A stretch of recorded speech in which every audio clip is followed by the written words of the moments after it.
There are types of evaluation planning. So ito yung somehow in general types of in conducting evaluation. So we have this formative evaluation. But before that one, with regards to these types of evaluation, pareha lang din ito ng mga structure outcome natin. Other words lang ito. Particularly when you say formative evaluation, these are conducted during program development and implementation.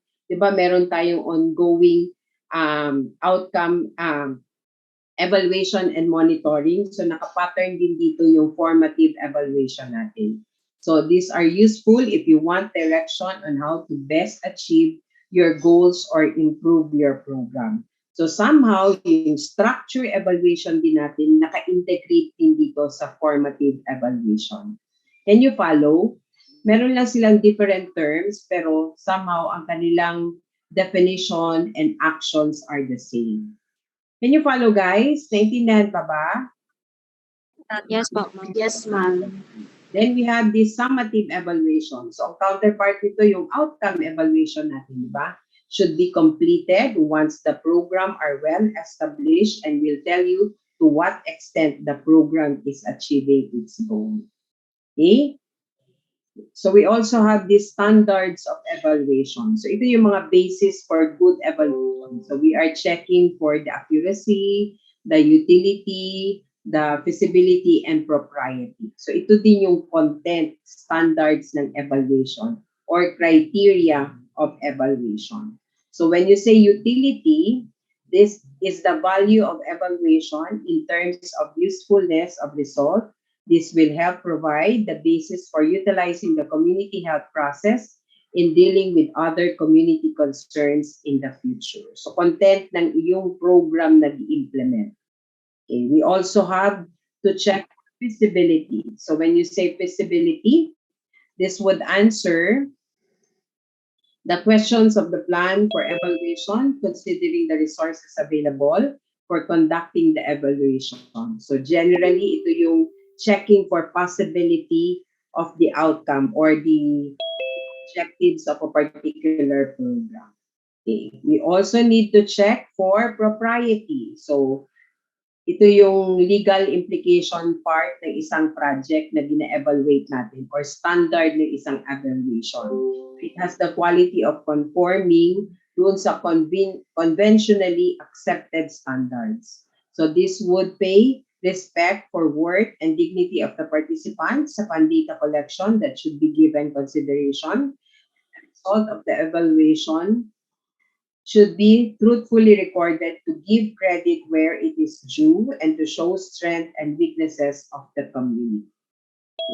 And the last standard would be the accuracy. So the ultimate goal of our process in conducting evaluation is for community rotation, definitely a healthy and empowered community. So somehow, gina-check natin yung accuracy ng mga intervention na gina-implement natin sa isang community. So this would refers to the validity and reliability of the results of the evaluation, and it begins with accurate documentation while the community health process is ongoing. So a high degree of validity and reliability can be achieved by utilizing the appropriate evaluation tool. Okay.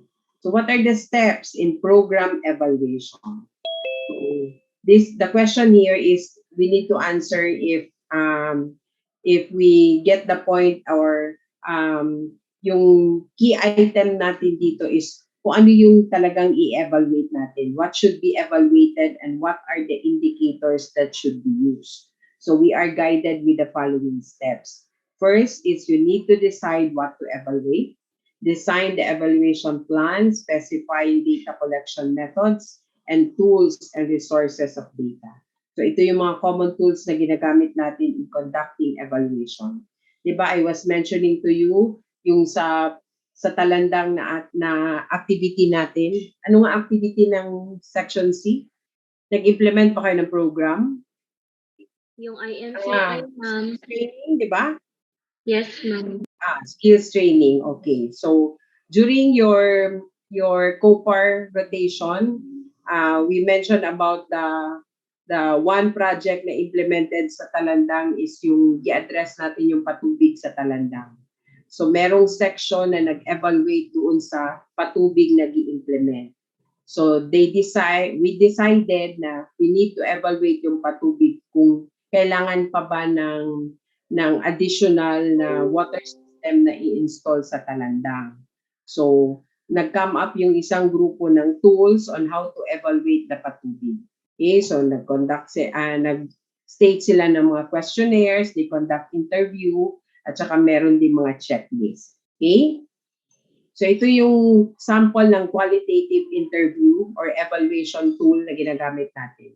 So this is really a qualitative type of interview kasi kailangan ito ng explanation somehow, what to evaluate and evaluation indicators, data information needed, data collection method and tools, and sources of data and information. Okay, after which, so alam mo na kung ano yung e-evaluate at saka you have the tools on how to conduct the evaluation. The result should be collated and analyze the data. So we need also to make decision based on the result or analysis of the data. Then, of course, we need to report and document those evaluation happen in a particular program. So yung ginawang evaluation sa patubig sa Talandang, i-submit namin yung report sa CES. So since maganda naman yung evaluation and there's no need for us to install another water system, parang result na lang talaga yon ng patubig na i-conduct. Ang mere purpose talaga namin na nag-conduct kami ng evaluation is to check if there's a need for us to install another water system. Since maganda yung evaluation, parang naging file na lang yun na nag-conduct kami ng implementation na particularly patubig, and we were able to evaluate at saka successful yung project na i-implement under the COPAR activity. Okay. Then we also have these stages of group development. Kasi ito naman din talaga yung target natin, di ba? Pag nag-implement tayo ng program, pag nag-assess tayo ng isang community, we were able to identify problems. We will also address those problems and gearing towards development. So particularly, group development ito, nakapattern din ito sa phases ng COPAR. Okay. One stage is the stage of orientation. So kung ipapattern natin ito sa phases ng COPAR, under ito sa pre-entry and entry phase. So at this time, stage of orientation, the task confronting group members during the initial stage. So they must determine a way to achieving their primary task, their purpose of which they join the group, and they must find a place for themselves in the group, one that will provide comfort necessary to attain their task, but will also result in additional gratification from the pleasure of the group. So orientation stage talaga ito. Kaya nga sa COPAR, part talaga ng COPAR activity, particularly sa pre-entry, before you come up with a group organizer, kailangan magkaroon ng team building. So getting to know each other para as one organizer kayo nag-work. Okay. We also have this stage of conflict. So merely identifying yung mga individual behavior or conflict within the group. Of course, pag may na-identify na conflict, kailangan din siyang i-address or i-resolve. So this stage is characterized by the group concern over dominance, control, and power, and the experience of the conflict is between members and leaders. So the struggle to control this part of the dynamics of every group, it is always present, sometimes too tranquil to be recognized, at other times suppressed, at some other time they become a full-blown expression to a fire. Okay. Stage of cohesiveness. So na-identify na ninyo ang conflict. Of course, ma-resolve yung conflict. So this stage of cohesiveness, after the previous conflict, the group gradually develops into a cohesive unit or as a one unit. So there is an increase of morale and mutual trust as members feel a group of belongingness, and the chief concern of the group is with intimacy and closeness. Okay. Then work group stage. The uniqueness of the members and the leaders are seen and expected, and members accept one another's differences without associating good or bad with the differences. Okay. This intervention naman to facilitate group growth, it will supplement the group development. Okay.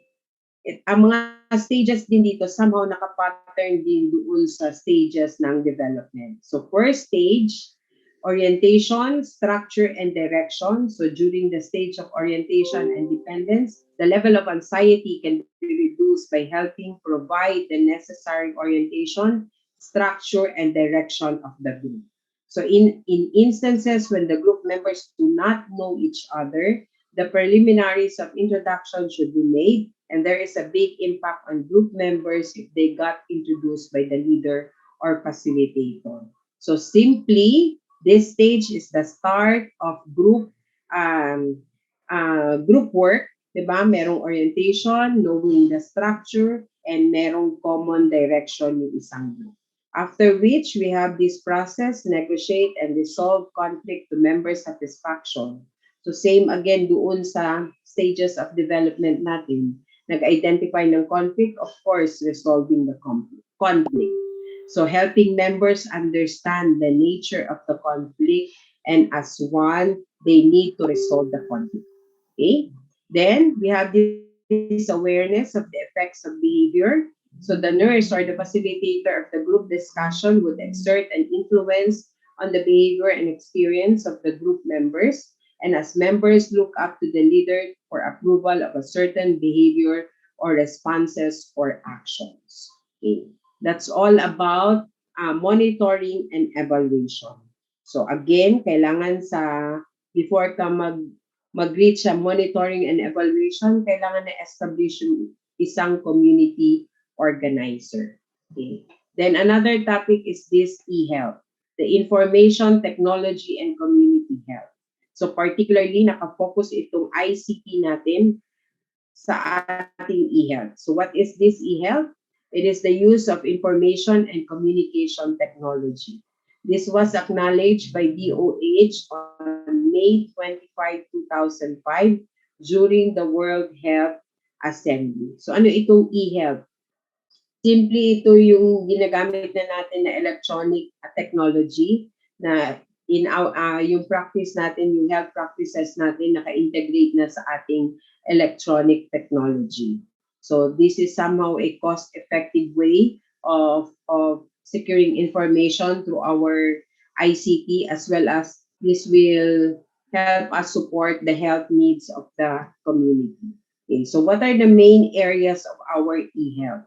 So, ito yung somehow gina-cover ng e-health natin. First is the delivery of health information for health professionals and health consumers through the internet and telecommunication. So somehow naging significant ito during COVID. Kasi in giving information about a particular disease, so ginamit natin yung social media. So meron ding ibang nag-practice ng telemedicine instead of conducting consultation face-to-face, you can conduct consultation through telephone, 'di ba? So ito yung dito applicable yung ating e-health. We also have using the power of information technology and e-commerce to improve public health services through the education and training of health workers, and the use of e-commerce and e-business practices in health system management. Okay.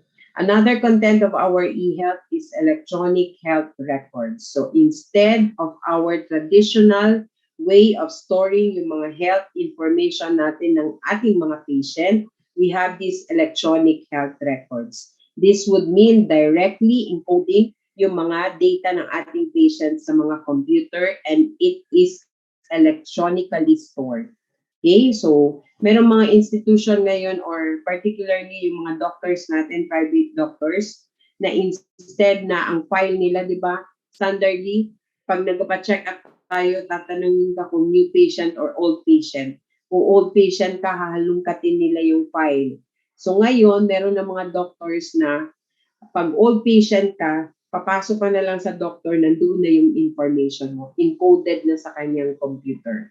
So, electronic health record is a systematized collection of patient and population electronically stored and health information in a digital format. So the data would remain in the health facilities where services were rendered.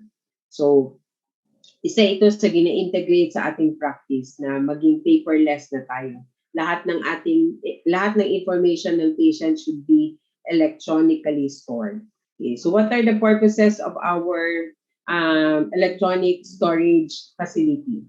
So is the unification and integration of health data and processes across different health facilities employing disparate electronic medical record system. So pag as one yung record natin, it could be per city or national encoded national record system, mas madali talagang ma-access yung mga record ng ating patient. So this will also promote interoperability by providing means of communication and coordination of electronic health data among various health domains without loss of semantics. Simply, ito yung operation system ng mga records ng patient. Okay. Another purpose is this will increase accountability for the proper management of health information. It will also harmonize and optimize e-health processes and workflows. This will serve as a reference in the development of integrated information system and promote the implementation and use of interoperability standard. So kung merong standard operation system, mas talagang madali na natin ma-access yung mga information ng ating patient from one hospital or from one health facility to another. Okay? Applicable din ito, ang gina-example ko dito is yung ating NTP. Diba, dati-rate may mga record tayo. If you are still familiar, sa ating NTP, meron tayong trans-in and trans-out na tagging ng ating patient na kung lilipat yung patient within the 6 months of treatment, kailangan nila ng referral.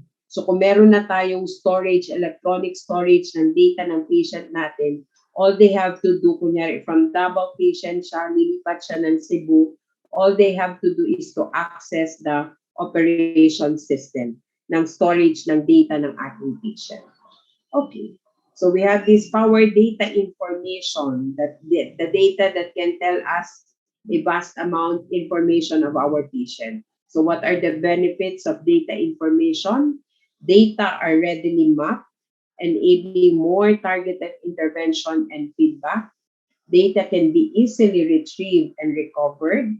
Redundancy of data is minimized. Diba? Merong mga ibang instances na nagbigay ka na ng information, kunyari, nagpa-consult yung patient sa isang facility, tapos magre-relay na siya ng mga signs and symptoms and all about the condition. Tapos pag lumipat siya ng ibang facility, again, magre-relay na naman siya ng kanyang history ng kanyang condition. Not like if it is stored electronically, all we have to do is to access those records. Okay? Data for clinical research becomes more available. So, yung mga related literature natin, yung basis ng ating data, pwede din natin ma-access dito sa ating data storage. Okay? And the sources are used effectively. A well-managed patient information system can have these following benefits kung ma-implement din itong power of data natin. Okay? So what are the good qualities of a data? So standard naman ito. It should be accurate, accessibility, comprehensiveness, maintindihan. Kaya nga always namin gina-remind yung mga students natin, ginapapractice sa inyo yung proper documenting ng ating ng patient's conditions or interventions na ibigay natin. So particularly doon sa mga nurses notes natin, dapat maintindihan kung ano yung gina-encode sa nurses notes. Consistency and reliability, currency, and definition. With regards to definition, importante dito yung correct usage of medical abbreviations. Okay, so hindi pwedeng maggawa-gawa lang tayo ng abbreviations in documenting. Okay? So meron talaga tayong standard abbreviations na ginagamit. Okay, we have this Philippine Health Information Exchange. This is a platform that would secure electronic access and efficient exchange of health data or information among health facilities, healthcare providers, health information organization, and government agency. For short, ito yung institution na nag-regulate ng ating um, mga information, particularly e-health information. So what are the components of Philippine Health Information Exchange? Kumbaga, ito yung content ng ating Philippine Health Information Exchange. There should be a client registry. This will manage the unique identification of citizen receiving healthcare services. So record ng mga client na nag-receive ng health services. We also have provider registry, manages the unique identification of healthcare providers. We also have health facility registry, manages the unique identification of places where health services are administered. Standard terminology service that would manage the unique identification of clinical activities, standard health data sets, terminologies, and formats. We also have shared health record. This is a repository of clients, records with information in the exchange. Ito yung e-storage, mapa-manual man or electronic storage, standard itong shared health record. So it is also mandated by the law na hindi siya pwedeng, anybody can access, hindi siya pwedeng, oh, naka-regulate na hindi basta-basta siya ma-access na record. Okay?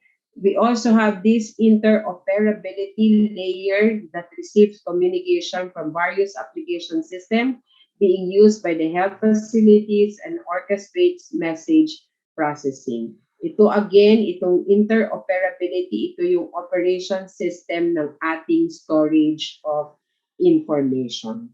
For short again, itong 1 to 6 na ito yung components, content ng Philippine Health Information Exchange. Okay, can you still follow? Naintindihan pa ba, guys? Nandyan pa ba Yes, kayo? ma'am. Yes, po. Okay. Yes, E-health situation in the Philippines, the ubiquity of mobile technologies and availability of internet services in the Philippines would create a promising ground for e-health access. So yung information and communication technologies natin somehow naka-integrate na sa Philippines. Yun lang, kailangan lang talaga siya i-boost na para ma-properly use, ma-properly implement natin itong e-health. Kasi kailangan pa rin ito somehow, meron pa rin mga factors that would affect implementation of our e-health. So ito yon, factors affecting e-health in the country. So we need to consider yung budget, particularly sa health budget, diba? So may consideration yun. So kung kulang ang budget, hindi talaga siya thoroughly ma-implement. The emergence of free and open source, the centralized government. Dati-rati kasi yung mga health budget natin nakacentralize sa main city. So particularly sa Metro Manila. So ngayon naman naka-decentralize na yung mga budget natin.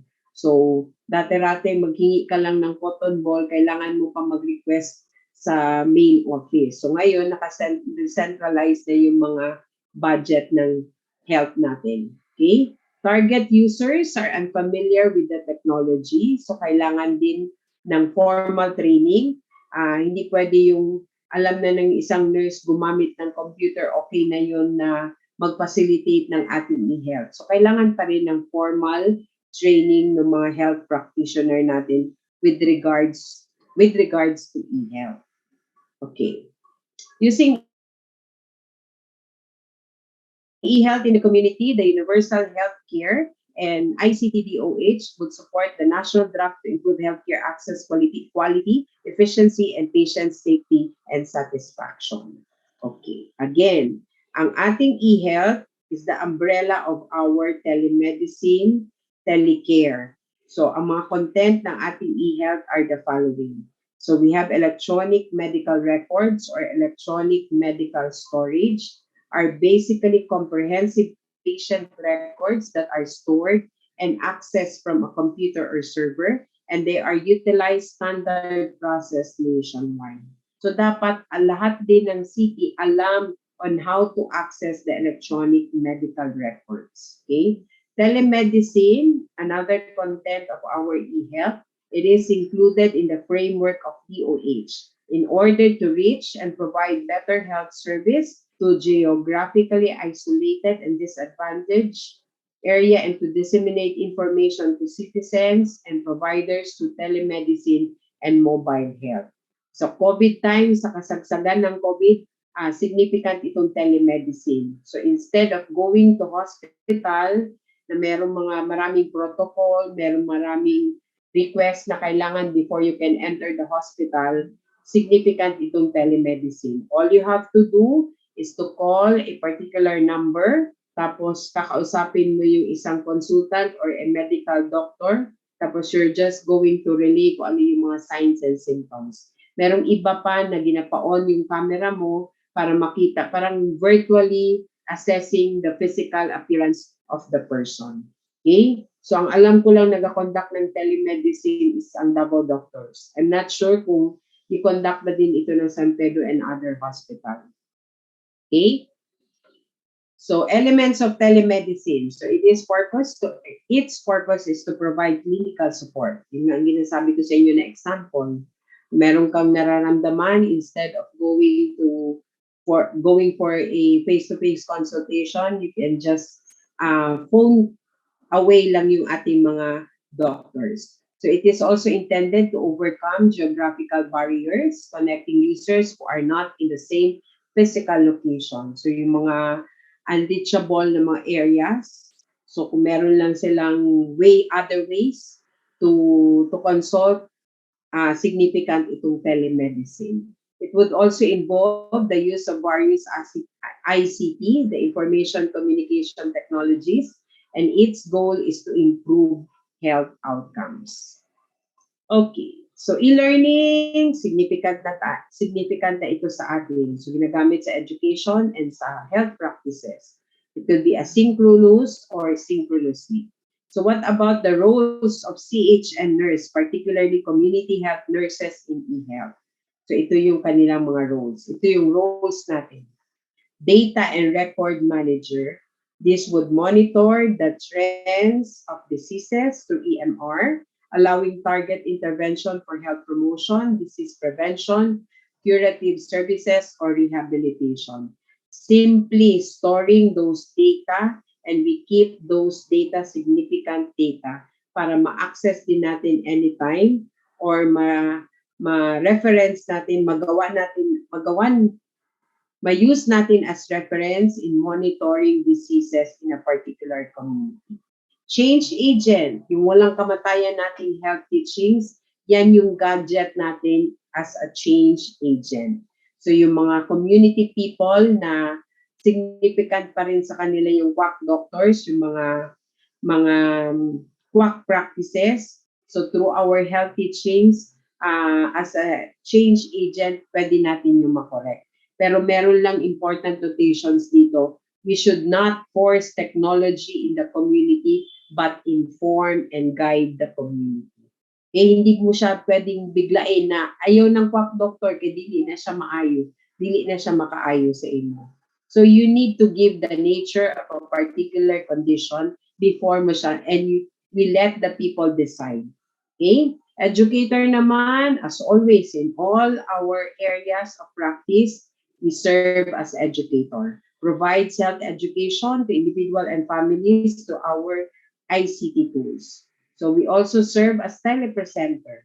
In the event that the patient needs to be referred to a remote medical specialist through telemedicine, nurses may function as a telepresenter. Diba? Aside sa ating referral, kung kailangan nila ipa-discuss yung condition ng patient kasi ito yung first hand na nag-handle ng patient na yon, we can serve as a telepresenter.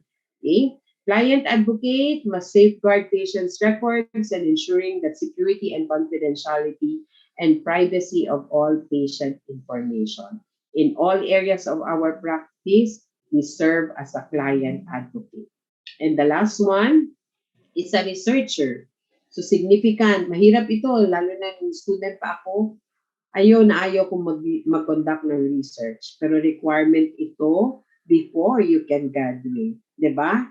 Nag-research proposal na ba kayo? Nag-depend na ba kayo? Diba? Yes, Meron bang yes po, ma'am. major revision? Common talaga dyan yung major revision. Kasi nga introduction pa yun ng research content ninyo. Okay? So, importante, lahat din ng ating practice naka-base sa research somehow.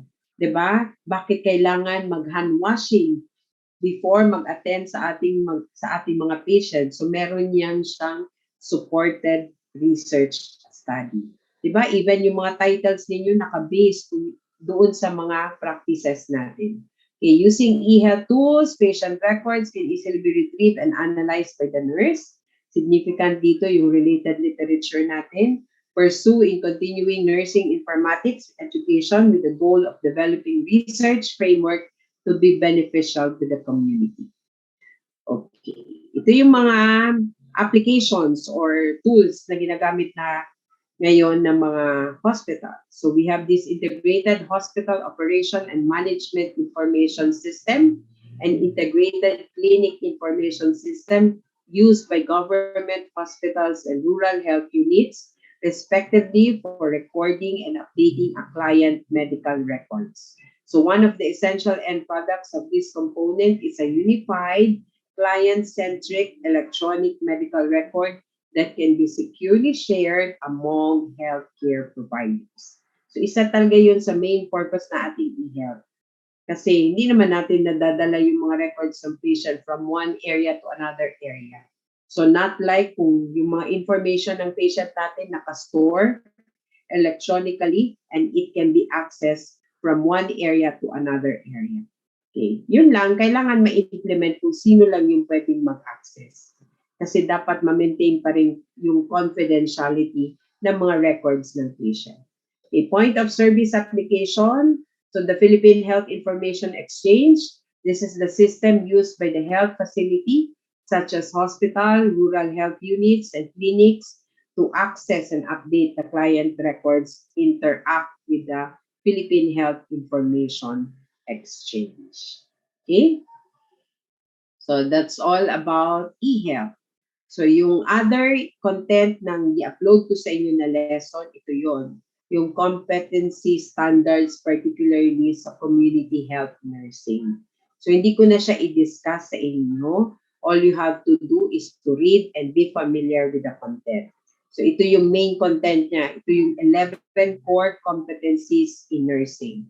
So we should know the safe and quality nursing care practice, management of resources and environment, health education, legal responsibility, ethic and moral responsibility, personal and professional development, quality improvement, research, record management, communication, collaboration, and teamwork. So based sa mga past board takers, lumalabas talaga ito. Ginapa-identify, ginapa-familiarize sa ating mga nurses itong core competencies of our practice. So ang content nito, meron siyang mga indicators or core competency per area. So all you have to do is to read again. I don't need to ano tawag nito? To read this to you. So bibigay ko na kasi ang gagawin ko lang kung in-lecture ko ito, babasahin ko lang din ito. Okay? So, again, be familiar with the 11 core competency and basahin nyo lang yung each indicator ng each core competency. Okay? As well as, included, di-highlight din sa ating community practice yung health-related entrepreneurial activities. Okay? Entrepreneurs is a project initiated by DOLE. So meron talagang program nito na merong mga health practitioner, particularly registered nurses, na hindi nag-engage doon sa nurse practice but nagiging entrepreneur sila. Okay? Na somehow related naman sa ating profession. So merong mga nurses na nag-put up ng business related to our practice.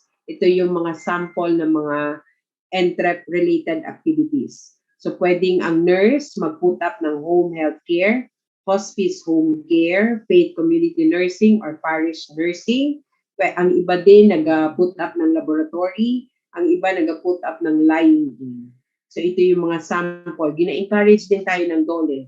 Ang iba nga, gina-support pa ito siya ng DOLE. Pwede ka pahiramin ng money kung makasubmit ka lang ng feasibility study ng isang project na gusto mong gawain, gina-support nila yan. So parang nag-pa-loan sila just to process this area na maging entrep nurse yung isang professional, particularly yung mga registered nurses. Okay? Other content dito, description lang ng mga entrep activity. Kung ano yung home health care, andyan nakalagay ang description kung ano yung magiging role ng nurse.